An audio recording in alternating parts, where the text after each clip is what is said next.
மணி ஓசை கேட்டு எழுந்து நெஞ்சில் ஆசை கோடி சுமந்து திருத்தேரில் நானும் அமர்ந்து ஒரு கோயில் சேர்ந்த பொழுது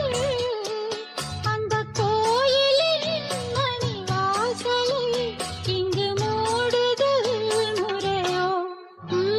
மணி ஓசை கேட்டு எழுந்து நெஞ்சில்